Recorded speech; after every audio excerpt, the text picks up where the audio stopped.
Lia. Terima kasih atas kesempatannya. Untuk masalah gadget ini, saya jauh dari anak-anak posisi sekarang, namun kakak dari Irdina itu sangat ketat dalam memberikan HP ke Irdina. Semua itu dikasih password. Saya itu kalau pulang malah dimarahin sama kakaknya. Mama, kenapa sih mama ngasih pinjam Dina HP? Harusnya nggak boleh. Oh iya, mama minta maaf. Nah, jadi ketika pulang itu dia tuh ngambil HP saya terus main HP gitu. Sementara kalau saya nggak pulang itu sebenarnya posisi aman. Mungkin itu malah saya yang salah gitu. Nah, ini untuk mensikapinya gimana ketika pas saya pulang itu supaya HP nggak kepegang sama anak. Terima kasih, Ibu. Iya, baik. Kalau kakaknya Erdina usia berapa, Bu? Di mood Sudah SMA sama kuliah. Jadi semua itu dikasih password kecuali untuk Zoom sekolah sama ini sama untuk nelpon mamahnya gitu. Jadi HP itu cuma dipakai untuk Zoom sama nelpon mamanya aja di itu. Ibu ini ya, maksudnya nggak tinggal serumah ya? Iya, enggak sih. Oh, dengan anak-anak. Jadi kakaknya ngerasa punya tanggung jawab Iya, ya? iya, iya, iya. Iya, Saya sih berarti berterima kasih sama kakaknya yang udah luar biasa. Masya Allah, iya, alhamdulillah. Iya. Iya Bu, berarti kesepakatan itu harus di apa ya? Maksudnya duduk bareng gitu kepada anak juga demikian ya, Mas, termasuk ke Irdina gitu, bahwa apa yang ditegakkan oleh si kakak gitu dalam hal disiplin penggunaan HP juga Ibu lakukan gitu. Kalau misalnya ingin konsisten itu sudah disosialisasikan di awal. Jadi jangan sampai anak itu berpikir, oh kalau sama apa kakak itu memang nggak bisa ada tawar menawar, tapi kalau kalau ibu misalnya nggak konsisten, ibu masih misalnya kadang iya kadang enggak, nah anak tuh bisa mengambil celah itu Bu. Jadi harus kuat ibu kalau memang ingin anaknya tidak terpapar dengan HP dengan segala pertimbangan ibu gitu ya, maka harus sama gitu, harus sama uh, ide-idenya gitu ya, apa sosialisasinya harus sama gitu. Jadi ibu harus berbicara juga kepada Irdina bahwa nggak ada perbedaan gitu dalam penggunaan HP. Ketika kamu juga sama mamah gitu ya, bertemu mamah gitu. Tapi kadang kita ngerasa, aduh kasihan gitu ya, karena jarang ketemu gitu ya, nggak apa-apa lah sedikit, sekali-sekali. Nah itu Bu, nanti lama-lama itu dianggap celah buat anak.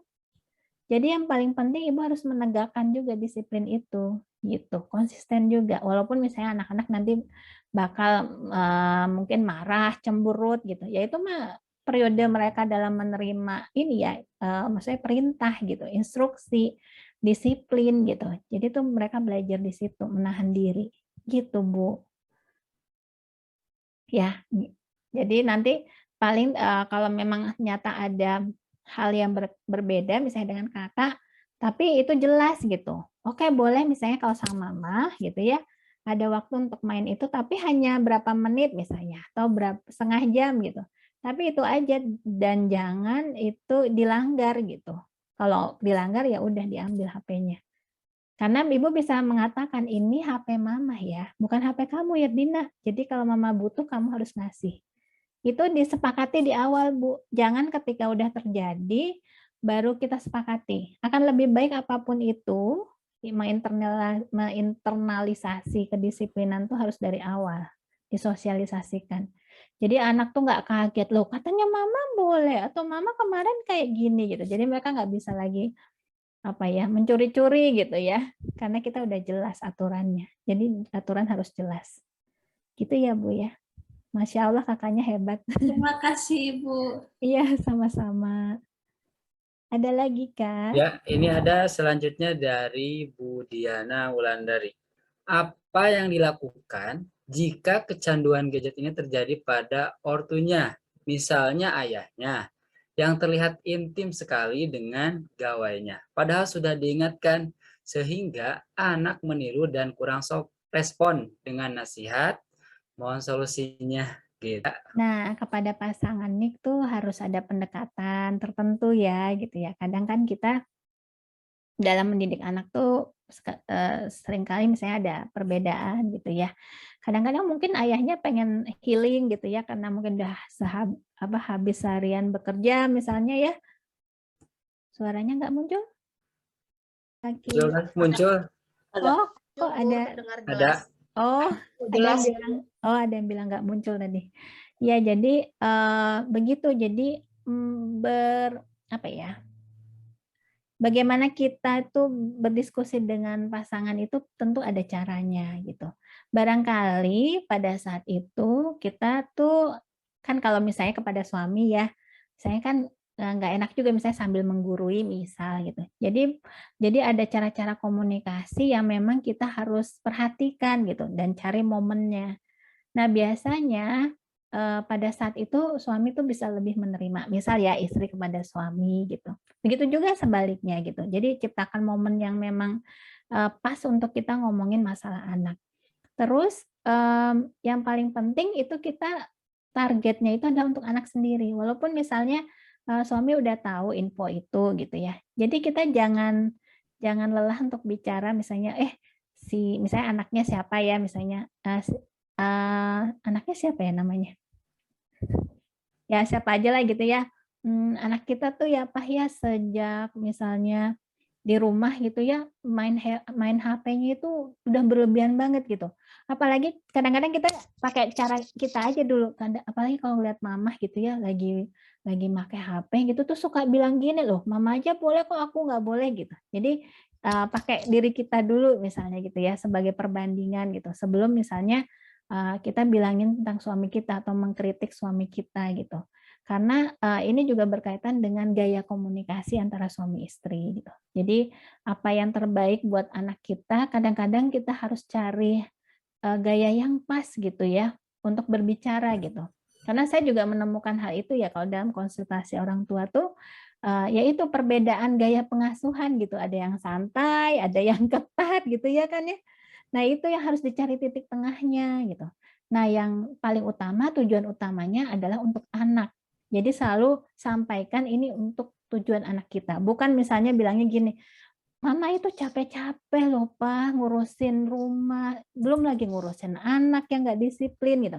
Nah, kalau yang kayak gitu tuh biasanya jadi kurang diterima gitu, karena kita terlalu fokus pada diri ya. Mungkin lebih kepada kepentingan anak yang barangkali suami bisa lebih mendengar.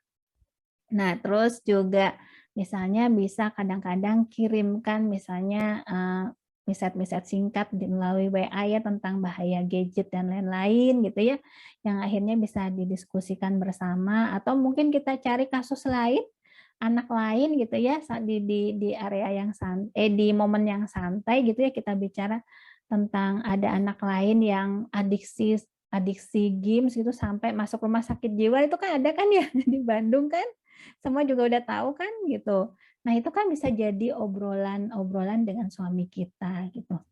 Jadi memang ada cara-cara tertentu Bu gitu ya untuk berbicara kepada pasangan gitu. Apalagi kalau idenya kita tuh belum bisa diterima. Jadi kalau bahasa psikologinya itu pakai I message you gitu. Jadi kita kasih tahu situasinya, tujuannya apa, kepentingannya apa, tapi lebih kepada ke tujuan bersama, bukan tujuan untuk salah satu pihak. Karena tadi misalnya karena saya capek ngurus keluarga, jadi saya butuh ini, bukan gitu. Jadi mungkin ini dalam pola komunikasi suami istri ya. Dan mungkin bisa kerjasama juga dengan guru di sekolah gitu ya. Kalau misalnya memang ada hambatan psikologis yang berkaitan dengan masalah belajar, konsentrasi gitu ya. Karena mungkin salah satu pemicunya itu karena ngelihat orang tua di rumah juga yang belum konsisten dalam penggunaan HP. Jadi masih berlebihan gitu. Karena kan contoh teladan terbaik itu dari orang tua. Gitu ya, Bunda. Iya, terima kasih Bu Alia. Bu Alia, ini ada pertanyaan selanjutnya dari Bunda Reja Aisyah ya. Assalamualaikum warahmatullahi wabarakatuh. Anak saya usia 7 tahun dan 4 tahun. Alhamdulillah sudah mengerti akan penggunaan HP ya, yaitu di minggu saja. Tetapi saat bertemu dengan saudaranya yang biasa hari-hari main HP, anak-anak saya menjadi ikut menonton saudaranya main HP. Bagaimana menyikapinya? Sementara anak-anak tidak meminta HP saya untuk ikut bermain HP. Apakah saya perlu sounding pada anak untuk tidak ikut menonton dan menjauhi saudaranya tersebut? Upaya saya biasanya membiasakan anak-anak membawa mainan. Misal saat keluar rumah saudara, atau tempat umum, tapi menonton saudaranya main HP lama-lama akan menjadi lebih menarik dibanding mainannya. Terlebih memang jarang bertemu dengan saudara. Ya gitu, Walia. Ya, makanya itu perlu sounding ke anak sebelum pergi ke tempat saudara gitu. Tapi yang namanya anak-anak kan kadang misalnya dari tempat saudara kan pasti terpengaruh ya dengan lihat teman-teman saudara-saudaranya main HP. Sedangkan itu dalam suasana silaturahim juga ya. Jadi serba salah ya. Nah, yang perlu Ibu tegakkan gitu ya, kalau memang itu menjadi hal yang concern buat Ibu gitu ya, itu tetap harus ditegakkan gitu.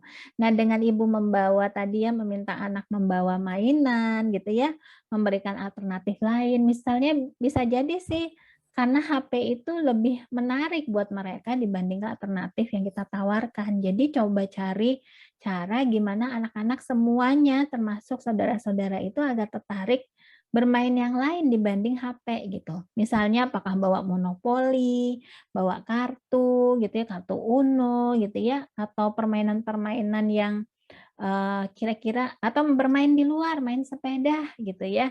Nah, itu bisa paling tidak kalau misalnya Ibu tidak punya kuasa untuk menahan anak-anak itu melihat HP saudaranya, paling tidak minimalkan gitu. Jadi ajak saudara-saudaranya yang lain itu juga bermain yang lain gitu.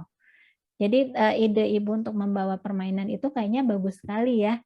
Jadi sehingga anak-anak lain itu juga bisa jadi terpengaruh untuk hal tersebut gitu.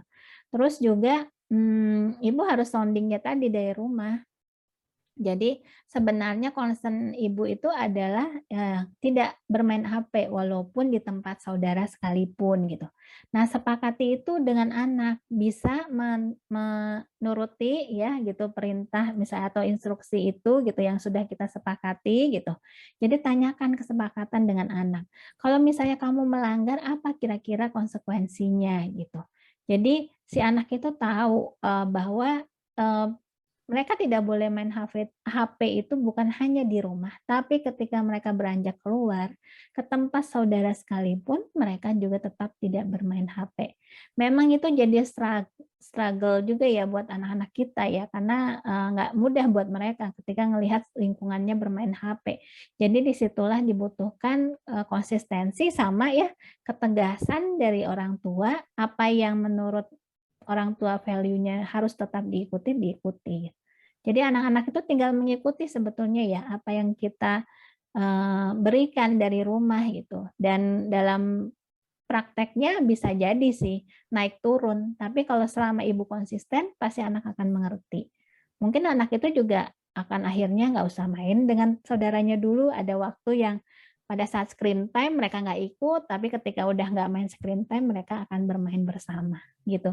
Jadi berikan alternatif sih dan bicara juga mungkin kayak bundanya kalau bisa ya.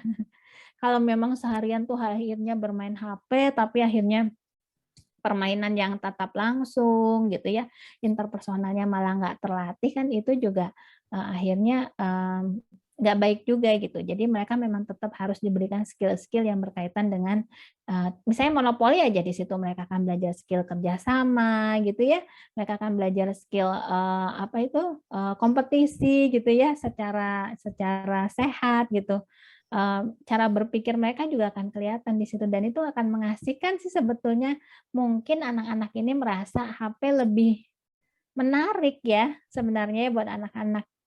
Nah, tandingannya HP itu yaitu kita bisa nggak ngasih alternatif kegiatan yang melebihi kesukaan mereka terhadap HP. Itu kan tantangan kita sekarang, betul?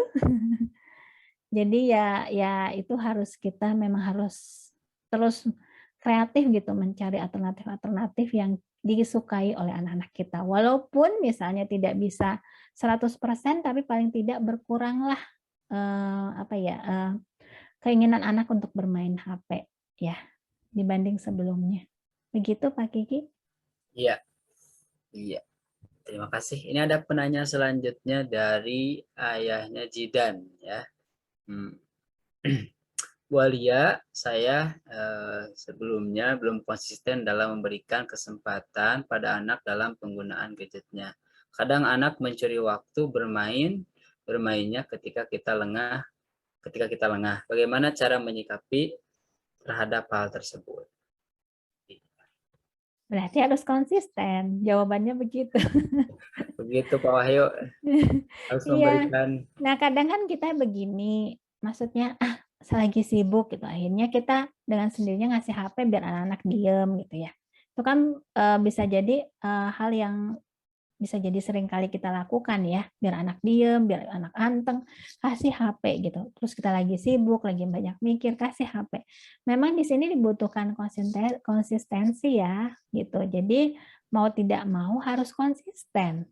Dan memang di awal itu terus diberikan penguatan buat anak, mungkin kita bisa mencari sama-sama apa sih bahayanya penggunaan HP berlebihan gitu. Terus kita diskusi di sana gitu. Ternyata HP itu ya selain memang banyak hal positifnya, tapi kamu harus juga menggunakannya secara bijak. Nah, hal-hal itu harus kita juga diskusikan kepada anak. Nah, anak-anak ini kan berkemampuan berpikirnya tadi yang saya bilang di prefrontal cortex-nya itu belum matang. Jadi di masalah pengendalian diri, masalah ini memutuskan sesuatu itu masih sangat membutuhkan keputusan itu dari orang dewasa yang akan mengendalikan semua itu. Nah, berarti kita juga harus menjadi contoh teladan itu ya, kita mental wear-nya juga harus bagus di depan anak gitu. Jangan sampai misalnya kita juga bermain HP-nya seharian sehingga lupa koneksi dengan anaknya lupa. Kan saya tadi di slide mengatakan ya, koneksi yang paling penting itu ya antara orang tua dan anak gitu ya. Karena HP tidak akan menggantikan apapun gitu. Bukan hanya sebagai media, tapi role model yang terbaik itu kan dari orang tua gitu. Gitu. Lagian sekarang ini kan banyak, kita sendiri tahu ya, banyak kasus-kasus kalau ternyata berlebihan itu akan berpengaruh terhadap perkembangan anak kemudian. Jadi mau harus sekuat tenaga, tadi Bapak ya, Iya, sekuat tenaga Pak lakukan yang bisa dilakukan untuk agar anak tidak semakin kecanduan. Ya tadi ya, kalau HP itu ya tadi karena tidak real life gitu ya, anak tuh bahagia di situ, sumber kebahagiaannya kan dari situ. Dan bisa jadi kedekatan dengan kita, koneksi dengan kita itu kurang menarik buat mereka. Mereka lebih lebih senang berinteraksi dengan benda mati dibanding dengan kita. Berarti itu juga koreksi juga buat kita. Kenapa anak lebih senang bermain HP dibanding kedekatan dengan kita? Berarti harus ada prioritas waktu, tenaga, pikiran buat anak kita agar tidak semakin ketagihan dengan HP-nya. Jangan sampai nanti kalau udah ketagihan akan lebih susah lagi kita kembalikan. Jadi dari sekarang harus tadi ya, bikin aturan yang jelas, evaluasi, kasih feedback, dan kalau bisa ya itu tadi sering selalu buka diskusi dan sharing dengan anak. Jadi kita menggunakan aturan-aturan tersebut. Gitu, Pak Kiki. iya. Ya, ini pertanyaan selanjutnya dari Bunda Yonya, Ibunya Hasbi dan Nuti. Penghargaan yang tepat seperti apa kalau anak kita sudah bisa memahami dan menjalankan aturan penggunaan gadget? Anak saya 10 dan 8 tahun, sudah mulai bosan dengan trik saya memberikan kesempatan. Boleh menentukan kegiatan bersama di akhir pekan. Malah anak balik menagih komitmen ingin pinjam gadget untuk mencari ide atau info baru dari minat yang saya sudah berkembang dan mulai terbangun. Gitu, Bu Alia.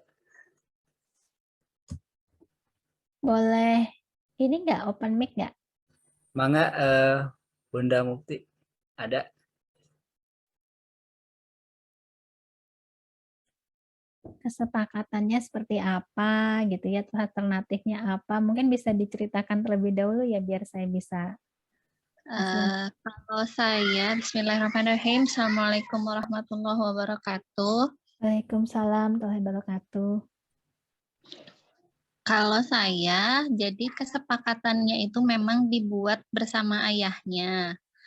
Jadi kita duduk bareng dengan anak-anak dengan kesepakatan anak-anak boleh meminjam HP kami di hari tertentu di saat kami tidak pakai dan dengan durasi waktu sesuai dengan usia anak. Jadi ketika si kakaknya umur 10 tahun hanya boleh meminjam 10 menit. Adiknya yang 8 tahun itu hanya boleh meminjam selama 8 menit gitu. Sesuai dengan umurnya. Saya bikin rule-nya seperti itu, Bu. Kemudian, nah, ketika mereka sudah bisa taat gitu ya. Nah, saya kasih penghargaan boleh nanti akhir pekan kita mau melakukan apa, boleh ditentukan oleh mereka berdua. Nah, kita yang mengikuti, entah mereka pengen main di lapang atau pengen bikin makanan bareng gitu sama ayahnya. Nah, ini tuh sudah berjalan hampir 6-8 bulan dengan penghargaan seperti itu. Nah, sudah mulai bosan, Bu. Jadi, masa channel kita gitu-gitu aja, Bu. Jadi betul kata Bu Alia tadi, jadi si anak itu sudah bisa mendeteksi dirinya dengan sedikit waktu yang saya berikan untuk pinjam HP itu, oh iya bakat saya ke sini, bakat adik ke sini. Boleh nggak Bu, dia minta balik gitu ke kita. Boleh nggak Bu kita pinjam HP-nya, mau cari info tentang ini, tentang ini. Dan itu mereka kayak mendeteksi kemampuannya sendiri, bakatnya sendiri.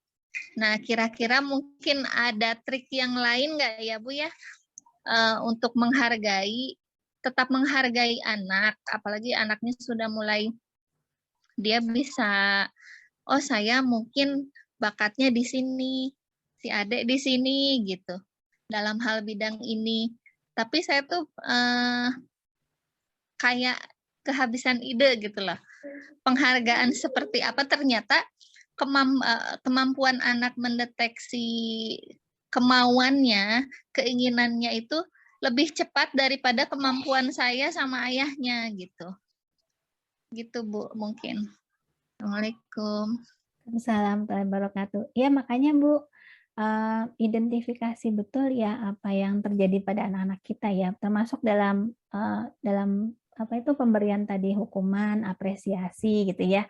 Apa sih yang mereka rasakan gitu. Terus tadi mungkin mereka ambil curi-curi itu dari minat mereka gitu. Sebetulnya Bu, itu bisa dicari bareng-bareng sih ya. Jadi masalah mereka main HP sepanjang misalnya tadi ya mau belajar sesuatu sepanjang itu didampingi ibu dan memang mungkin nanti ada waktunya ya berapa menit yang akan ibu berikan gitu dan itu dipraktekkan bersama itu akan lebih mengasihkan gitu.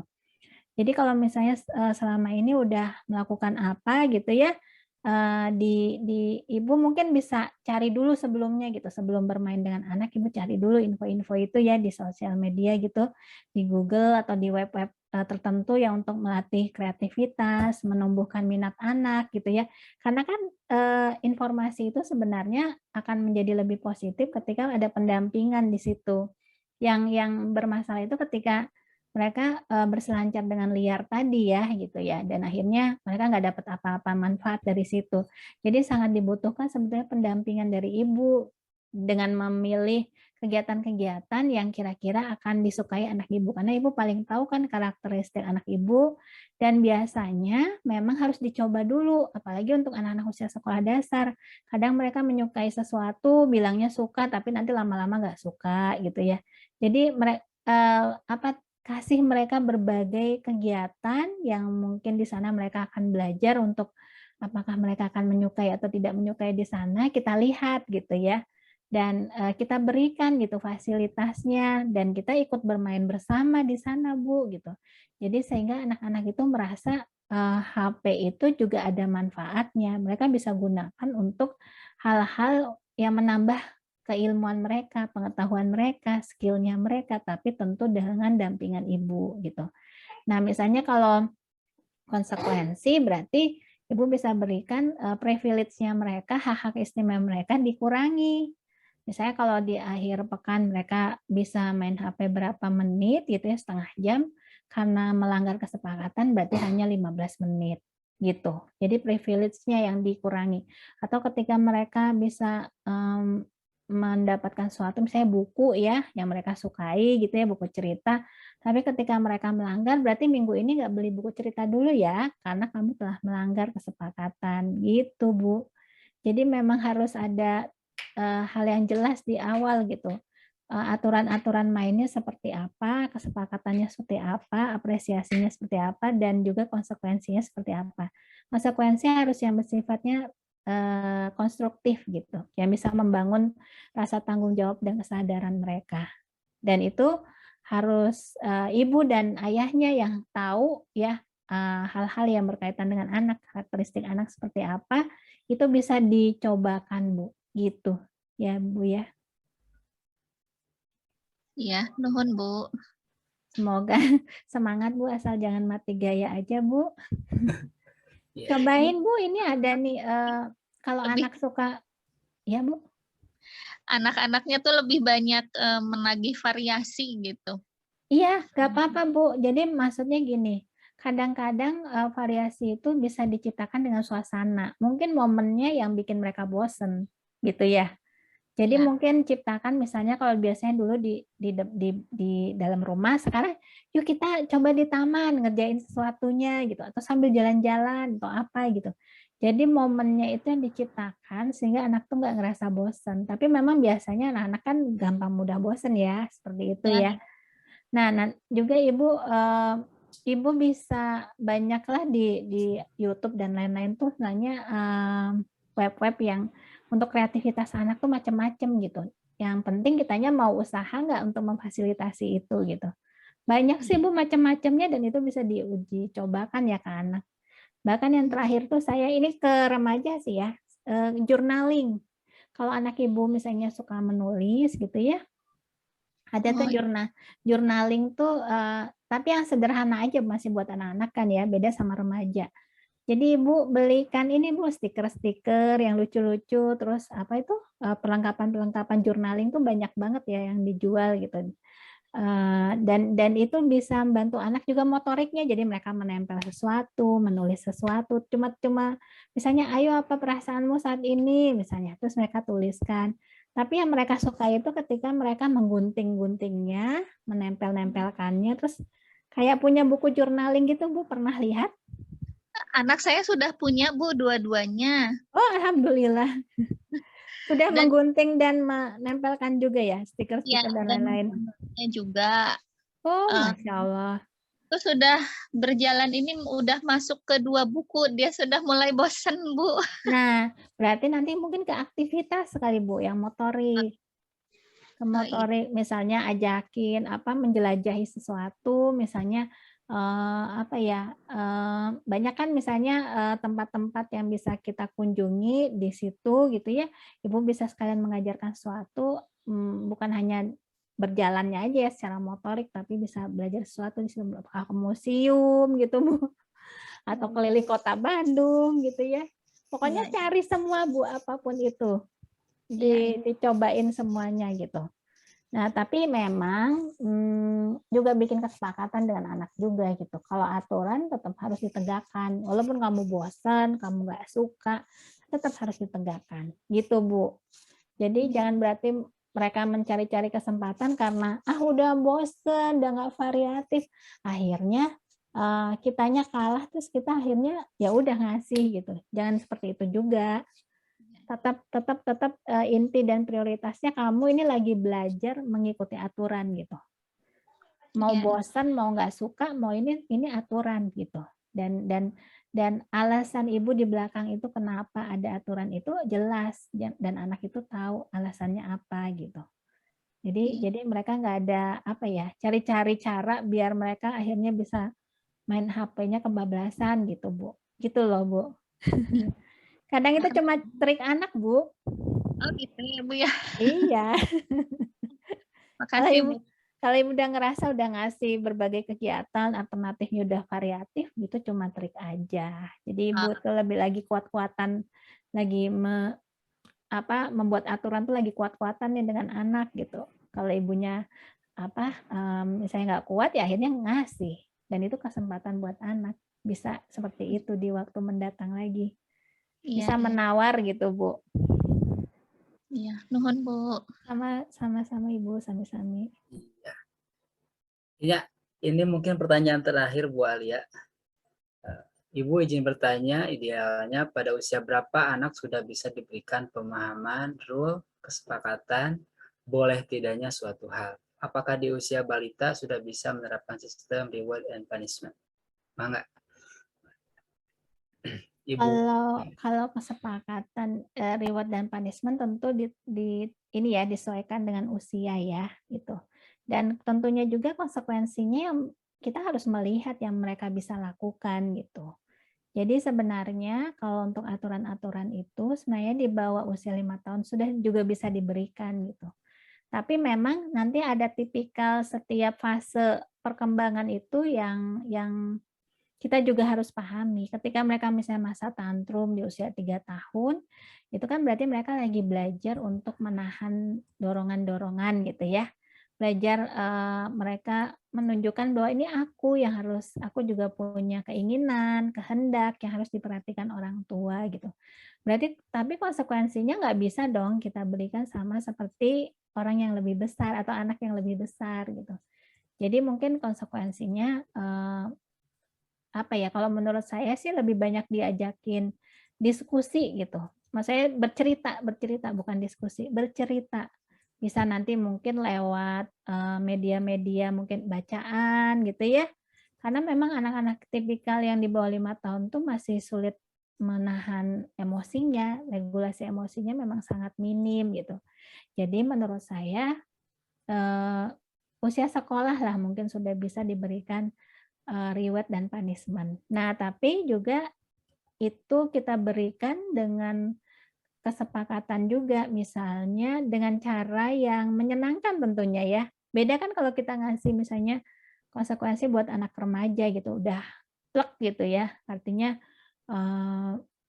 dengan hasil diskusi bareng keluarga gitu, konsekuensi dan rewardnya itu memang lebih tegas gitu dibanding anak-anak usia yang lebih kecil gitu. Terus juga variasiin metodenya. Misalnya, makanya kenapa kalau di TK itu suka pakai stiker misalnya ya, yang membuat mereka tuh paham gitu. Karena mereka sebenarnya belum paham yang namanya aturan itu. Karena itu kan sifatnya masih abstrak ya. Jadi memang lebih banyak bercerita, lebih banyak mungkin lihat dari keseharian kita, itu lebih mudah mereka pahami dibanding kita hanya berkata-kata gitu.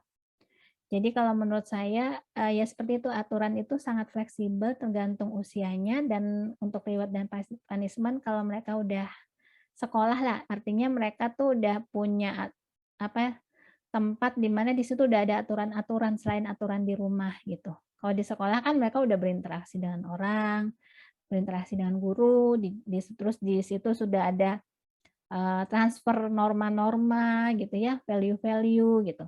Nah, begitu juga kalau di rumah berarti harus disamakan gitu. Seperti itu. Jelas nggak ya? Ya, alhamdulillah. Ibunya jelas? Mai? Insya Allah jelas Bu. Terima kasih banyak. Iya, jadi lihat lagi usia ya Bu, kalau semakin kecil mendingan lebih banyak bercerita Bu gitu. Untuk pemberian value-value bahkan dengan bernyanyi gitu ya, metodenya harus lebih variatif dan menyenangkan. Beda kalau anak-anak yang lebih besar, konsekuensi dan reward-nya tentu akan lebih konsekuensinya ya khususnya lebih tegas gitu dibanding anak, karena mereka kemampuan berpikirnya sudah berkembang. Beda kalau dengan anak-anak yang lebih kecil ya, mereka masih belajar banyak menahan diri gitu, dan kita juga harus membantu mereka untuk mensupport hal itu. Pak Kiki, nanti kalau sebelum selesai boleh nanti ada video sedikit. Video dari Bu Alia? Masih ada waktu nggak? Kalau nggak ada waktu ya nggak apa-apa. Mangga boleh. Oh iya. ini udah selesai sesi tanya jawab atau Sudah gimana? selesai. Oh ya, alhamdulillah. Berarti boleh izin ini video ya? Iya. Mau Sebentar. sekarang sebelum ditutup? Boleh, sekarang aja sebelum Oh ditutup. iya, iya baik. Ya. Sebentar. Itu ada satu pertanyaan lagi gimana? Langsung aja tuh, Bunda Jil. Iya, saya open mic aja ya. Ya. Bu, saya mau tanya, justru di sini tuh saya orang tua yang membebaskan memakai gadget. Tapi saya tuh banyak ambil sisi positifnya sebenarnya, terutama bagi anak saya nomor 1. Yang pertama ini 12 tahun. Dari kecil itu dia itu ketertarikannya sama gadget tuh udah udah kelihatan gitu oleh kami gitu ya. Tapi saya tuh ngasih dia tuh mainan yang membangun kreativitasnya dia gitu. Nggak kayak Minecraft gitu ya, sama Roblox gitu. Tapi sampai sekarang tuh masih jalan gitu sampai sekarang sampai umur 12 tahun gitu. Tapi saya tuh percaya gitu, saya memberikan kepercayaan sama dia gitu ya. Setiap malam juga saya cek gitu ya, dia ngapain aja gitu. Ya itu dia tertariknya cuma sama game gitu. Tapi apa namanya, kadang orang tua ada orang lain gitu, justru saya sering dijulitin. Kenapa sih cara gitu katanya, sampai ngebebasin. Kadang saudara juga ada saudara yang enggak gitu. Justru saya sama saudara-saudara yang kayaknya udah anak kamu gitu, anak kamu yang main gitu, anak saya enggak gitu ya gara-gara itu katanya. Jadi saya yang sering dijulitin. Tapi sampai sekarang justru bakat dia itu kelihatan gitu sama komputer gitu. Dia lebih tertarik dengan dunia komputer, bisa segala sesuatunya bisa gitu, bahkan lebih canggih dari saya. Tapi saya dan ayahnya juga ikut terjun gitu ke dunianya dia gitu. Sampai mana gitu, sampai mana dia bisanya gitu. Nah itu tuh gimana cara ngasih tahu orang lain gitu kalau kemampuan anak-anak kita tuh berbeda gitu. Saya membebaskan juga bukan berarti saya bukan berarti nggak perhatian atau gimana, justru malah perhatian gitu dengan membebaskan dia gitu, bereksplor gitu sama dunia yang dia suka gitu, Bu. Gitu aja sih. Baik, Ibu. Berarti kan Ibu sudah punya ini ya, keputusan sendiri gitu ya terhadap anak Ibu ya. Berarti kan pertimbangan-pertimbangan apa yang akhirnya membolehkan itu semua kan sudah Ibu pikirkan ya, berarti dengan suami gitu ya. Iya. Karena salah satunya untuk mengembangkan minat bakat gitu. Ya kalau saya tuh selalu melihat gini, ada hal yang bisa kita kontrol, ada yang tidak gitu. Jadi apa yang bisa Ibu kendalikan ya diri Ibu dan keluarga Ibu. Tapi kalau omongan orang, pandangan orang, memang tidak bisa kita kendalikan gitu. Ya paling Ibu kalau memang masih bisa mengatakan apa yang menjadi perhatian Ibu gitu, kenapa Ibu memilih keputusan itu, karena juga Ibu juga kan dengan ayahnya yang akan bertanggung jawab terhadap apapun ya dengan pilihan itu ya. Gitu. Dan karena mungkin melihat dari sisi positifnya gitu. Jadi kalau Ibu cuma karena mikirin apa kata orang itu ya pasti akan bikin stres. Jadi memang dalam lingkup kehidupan ini kita harus memahami batasan-batasan itu. Selama kita bisa menghandle-nya, mengatasinya sendiri gitu ya, kita lakukan apa yang bisa kita lakukan. Tapi kalau misalnya udah dilakukan itu, udah bicara ke orang lain, apa tujuan Ibu dan lain-lain, nyata orang lain nggak nerima, ya itu terserah mereka gitu. Jadi ada batasan yang bisa kita kendalikan, ada yang bisa tidak kita kendalikan gitu, Bu. Dan itu pasti akan muncul pro dan kontra soal itu gitu. Nah, paling Ibu harus memperhatikan terus juga ya tentang kesehatan anak Ibu gitu. Jadi kalau misalnya satu sisi kita ingin mengembangkan bakat gitu, itu bagus sekali, tapi tetap harus ada screen time-nya tuh memang harus diatur, tetap diatur gitu. karena nanti apa ya, itu kan berkaitan juga dengan kesehatan ya Bu ya. Iya, iya. Tadi mungkin dari penjelasan saya tadi atau mungkin Ibu sudah mendengar banyak info ya tentang hal itu, Iya. kayak mata gitu ya, mata juga, terus secara fisik gitu, karena tetap anak-anak kita tetap juga harus banyak juga waktu dia untuk berinteraksi secara personal, secara langsung gitu, dan bergerak gitu, itu juga sangat penting gitu. Ini Mas saya hanya memberi masukan, harus tetap seimbang Bu dengan kebutuhan-kebutuhan bergerak anak yang lain gitu. Iya, iya. Jadi memang satu sisi ingin mengembangkan minat bakatnya ya Bu ya. Iya, tapi alhamdulillah justru dengan kebebasan ini tuh mereka ya sadar sendiri Bu, justru beda sama saudaranya, saudara misalkan sama adik ipar saya atau yang lain gitu. Itu kalau misalkan dilarang mereka nggak mau gitu. Iya. Justru alhamdulillahnya kalau sekarang anak-anak tuh kalau dilarang ayo tidur, ya udah waktunya tidur, mereka tahu waktunya main game, dia tahu gitu. Dan selalu izin Bu, aku mau janjian sama orang ini, dan mainnya tuh sama orang luar memang gitu. Kan justru bahasa Inggrisnya itu lancarnya di situ Bu. Tapi Bu sudah telusuri ya gamenya aman apa tidak sih? Iya. Baru sekarang ini nih anak saya yang pertama ini main kayak tembak-tembakan itu Valorant, tapi itu pun jarang sama orang Indonesia. Saya larang dia main PUBG, Mobile Legends kayak gitu-gitu, saya larang karena bahasa mainnya justru sama orang Indonesia yang bahasanya tuh kasar gitu. Jadi anak saya boleh main tapi nggak sama ini gitu. Saya terus open mic juga dibuka gitu. Dia ngomong apa-apa saya denger gitu. Gitu. Ya Bu, jadi prinsipnya segala keputusan ibu yang tahu ya sama bapak gitu ya, sama ayahnya gitu ya, yang terbaik gitu ya. Kalau kita menyamakan mungkin dengan value orang lain ya memang berbeda Bu. Setiap keluarga punya visi misinya masing-masing tentang anak-anak mereka gitu. Itu keputusan ibu sendiri, dan orang lain juga mungkin ya kalau misalnya ada yang julid dan yang lain-lain gitu ya. Ya udah Bu, diterima aja karena itu nggak bisa dikendalikan juga kan ya. Yang penting ibu tetap seimbangkan aja kebutuhan anak-anak ibu dan perhatikan kesehatan, baik kesehatan fisik dan psikologisnya gitu. Dan selalu identifikasi aja, selalu observasi gitu. Apa saja yang terjadi pada anak-anak selama ada pelonggaran ini. Jadi tetap dievaluasi Bu, keputusan ibu ini tetap harus terus dievaluasi. Iya, betul. Ya, jangan sampai nanti anak makin bertambah lagi screen time-nya gitu.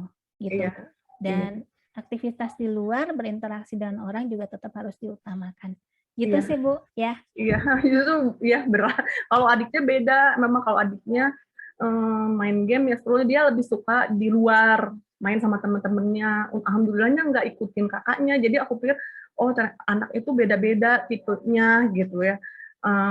Ada yang memang suka, Jill juga suka main game, tapi dia lebih suka main di luar sama teman-temannya gitu. Jadi kalau udah pulang main sebentar udah tidur gitu. Jadi emang tiap anak-anak tuh beda ternyata.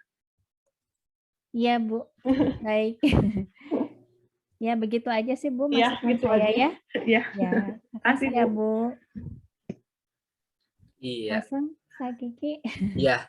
Ini kayaknya makin sini makin banyak yang mau bertanya kayaknya. Jadi tadi masih dingin, sekarang udah mau pada bertanya kayaknya ya.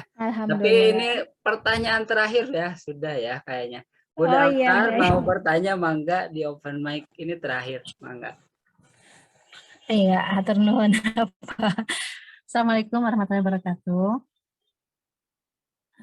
Mangga, waalaikumsalam warahmatullahi wabarakatuh. Iya, udah jelas ya. Tadi pertanyaan sebenarnya tadi ya, kalau mungkin ada beberapa yang berhubungan dengan kakaknya. Jadi anak saya tuh ada 6, alhamdulillah yang satu itu yang udah besar saya sudah terapkan sebelumnya yang reward and punishment waktu kecil, dan alhamdulillah sudah maksud terbukti. Misalnya contoh ada permintaan ingin dibelikan HP tapi saya kasih persyaratan harus jus 30 jus selesai, dan setelah itu baru saya belikan. Yang saya ingin tanyakan itu apakah kalau kita sampaikan ke adik-adiknya bahwa abang seperti ini, alhamdulillah berhasil gitu kan ya, agar mengikuti gitu.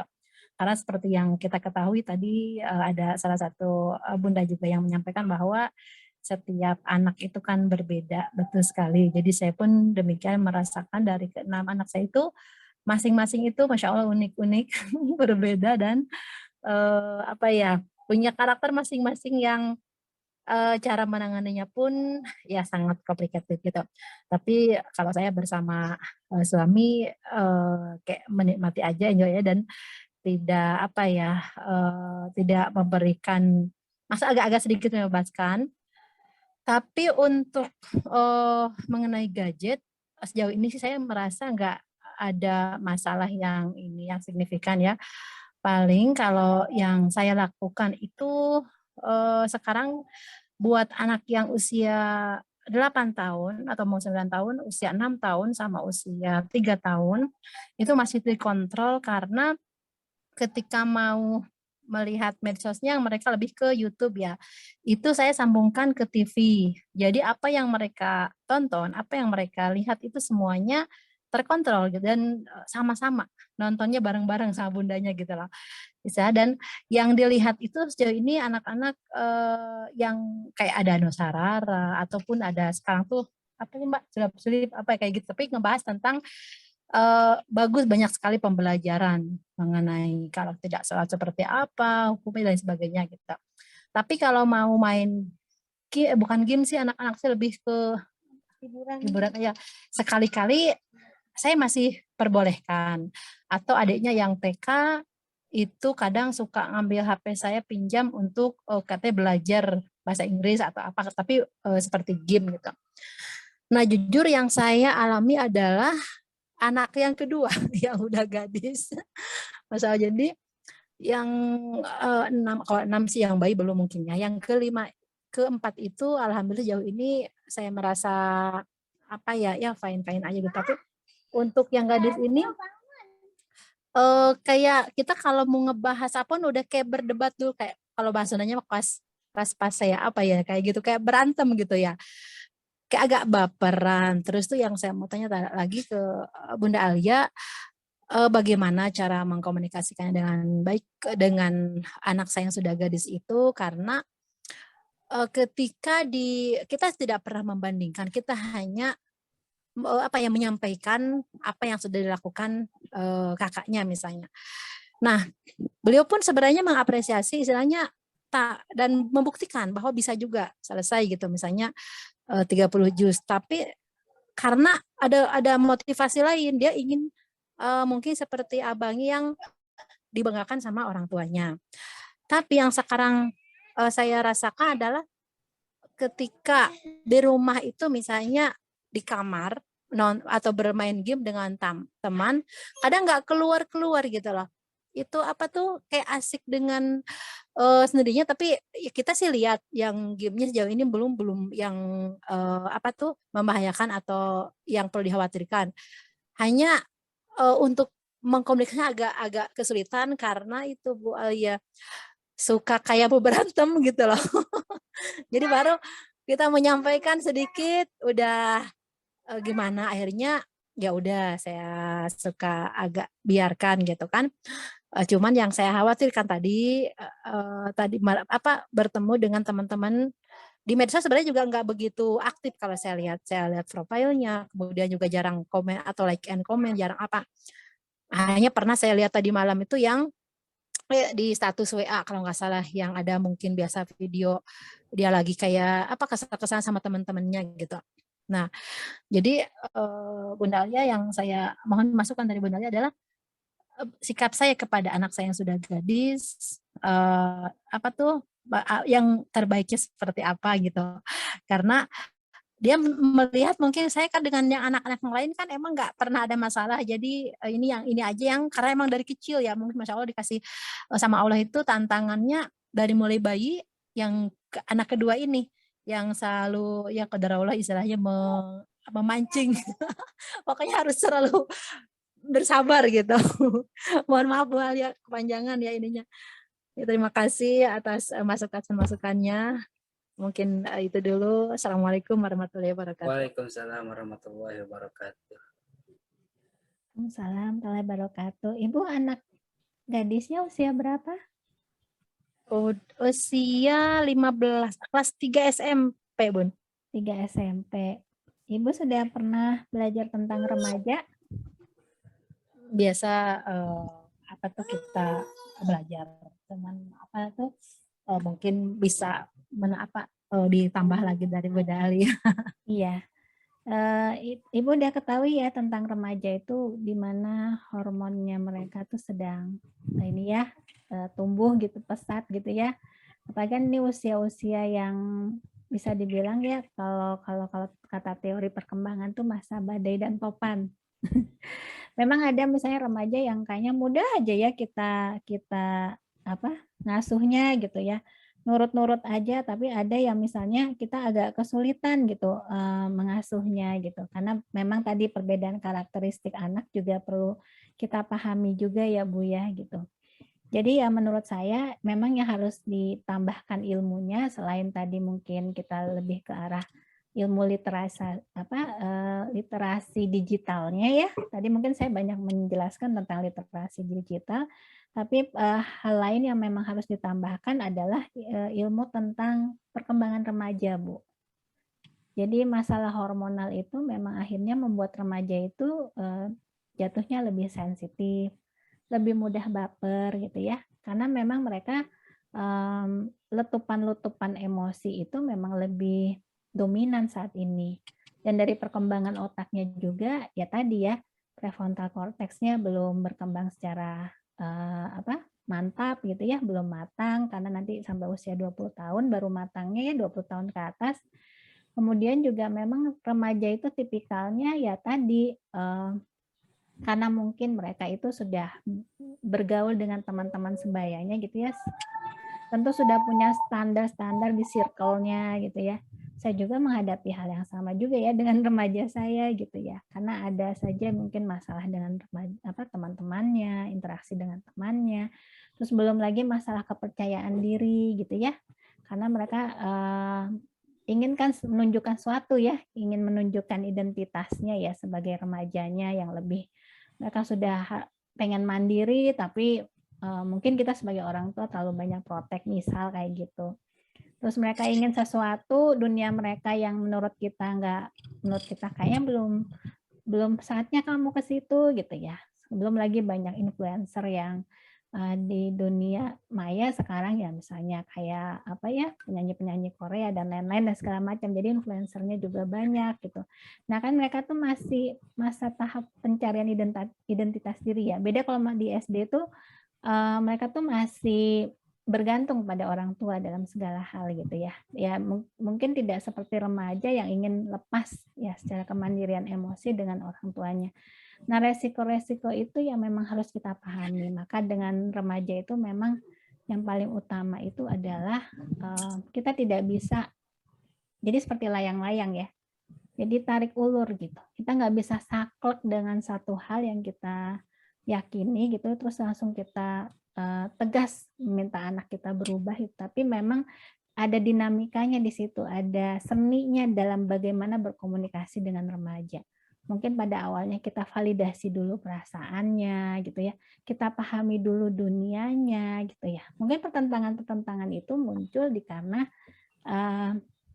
kita harus telusuri dulu sebenarnya keinginan mereka yang terdalam itu apa sih. Barangkali mereka sedang mencari perhatian lingkungan, tapi mereka nggak dapatkan itu, misalnya kayak gitu. Sehingga validasi yang kita berikan gitu ya, ketepatan kita dalam memahami perasaan dan pikiran mereka itu yang sebetulnya akan menyambungkan koneksi kita dengan anak-anak remaja gitu.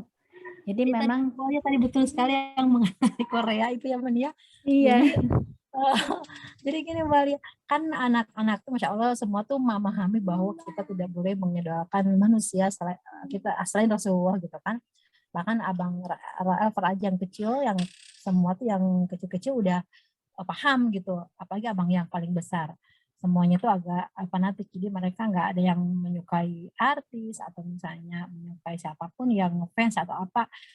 Tapi itu anak saya yang gadis itu kan suka kayak Korea-Korea yang di statusnya atau apa. Tapi ketika saya sampaikan, enggak kok Bun, aku nggak mengindahkan ini kok aku iya, tapi maksud dengan lihat apa itu kan itu buktinya apa? Dia nggak mau kita bilangin bahwa dia menggunakan artis Walia. Jadi apa arti yang kedua udah paham dari dulu bahwa udah disampaikan juga kita kan tidak boleh mengidolakan manusia selain Rasulullah gitu. Apalagi ada udah paham. Jadi dikatakan apa kalau mengidolakan Korea nggak mau, tapi kenyataannya istilahnya suka masih yang rambutnya aja dipotong kayak Korea, terus tuh sama teman-temannya yang di ininya yang Korea apa jadi apa tuh seperti itu Bali ya. Pada kenyataannya selalu dilihat tentang Korea, tapi ketika disampaikan itu nggak apa ya selalu bilang enggak kok pun aku mendagang terus apa dong itu masih teman-teman aja jadinya tuh kayak gitu Bali Masya Allah. Iya, betul banget, Bu. Itu tuh sekarang tuh masanya yang memang anak remaja itu banyak dipengaruhi oleh influencer luar gitu ya, Bu. Kita nggak bisa memungkiri hal itu gitu. Ya, jadi kalaupun kadang-kadang mereka tuh berbohong ya biar mereka nggak dimarahin juga kan ya, gitu ya. Biar tetap masih ada kesempatan untuk bisa terus dengan apa yang mereka sukai gitu. Ya memang di sini tuh gimana ya Bu ya, tadi tarik ulur sih Bu gitu. Mungkin berbicaranya kita kalau misalnya saklek langsung gitu, tegas gitu ya, langsung melarang mereka dan itu belum mereka pahami karena memang anak remaja itu kan lumayan lebih risk taking ya Bu ya, ngambil resiko gitu. Hal-hal yang menurut mereka menyenangkan gitu ya, yang bisa membuat jantung mereka berdegup kencang gitu tuh lebih mereka sukai memang. Makanya kenapa pengelolaan emosi di usia remaja itu amat sangat diperlukan gitu ya, latihan-latihannya dari kita sendiri gitu. Jadi mungkin Ibu akan lebih banyak bukan melarang tapi lebih banyak bertanya yang mereka bisa dapat insight-nya sendiri. Misalnya, kenapa kamu, Mama paham kamu misalnya suka dengan Korea. Jadi memang kita tuh perlu menyamakan dulu apa yang mereka rasakan gitu. Memang karena itu memang dunia mereka sekarang dan teman-temannya barangkali udah banyak yang seperti itu. Jadi tidak mau sejauh apapun kita proteksi, tapi ketika mereka berteman terus temannya ceritanya Korea aja, tentu kan pasti ada keingintahuan kan Bu ya untuk iya baik baik Pak Kiki. Ya jadi mereka pasti punya keingintahuan yang lebih tentang hal itu. Nah, semakin dilarang remaja itu akan semakin bertindak, melakukan hal yang mereka inginkan gitu.